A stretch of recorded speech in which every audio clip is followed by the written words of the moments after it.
The question I'm answering today is, how can lead meditation to world peace?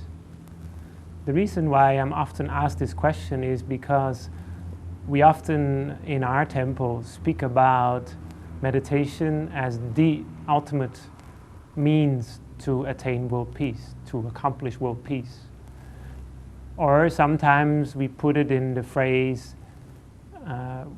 world peace through inner peace. Now, how is this possible? Is this something mystical, like everyone just sits down and closes his eyes and suddenly the world will be perfectly beautiful and nothing, no war will exist in the world? You could explain it a bit more in detail than that. Meditation ultimately is a practice of making the mind more resilient and strong. It is a practice of making the mind more clear, helping us to understand the world and our fellow human beings better. The best way to explain meditation, how meditation affects the mind, is to use the metaphor of a snow globe. If you've ever been to one of those souvenir shops which sells snow globes, you must have seen it. It's one of these globes in which you have a lot of snow and a picture sometimes of a mountain, sometimes of a couple dancing or something like that. When you move one of these snow globes around, the glass will look very snowy and you will not be able to see through it. You will not be able to see what the image within the glass, within the globe, what it shows.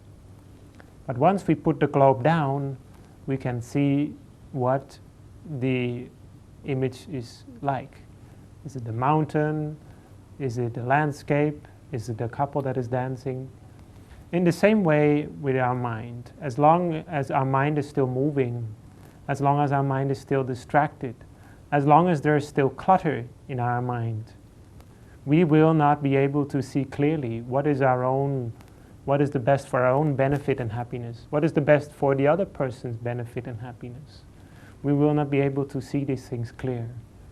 But once we put our mind in a still spot, in a still place, we meditate and learn to do that, then we start to see clear, just like the snow globe is put in one single still spot.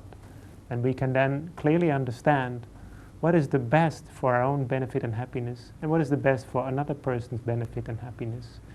And we will realize that happiness and suffering does not so much depend on external circumstances like a good economy, like having a lot of oil, or having a lot of other factors that are external. But we understand that happiness is much more internal, much more based on how our mind works on an internal level. So once we understand that, the need to strive and compete, and in that way also to finally engage in warfare, that need is felt a lot less, and we feel much more like we would like to cooperate. We feel like every human being in the world is like our family. In that way, we will not see the need for war, and that's how meditation can contribute to world peace.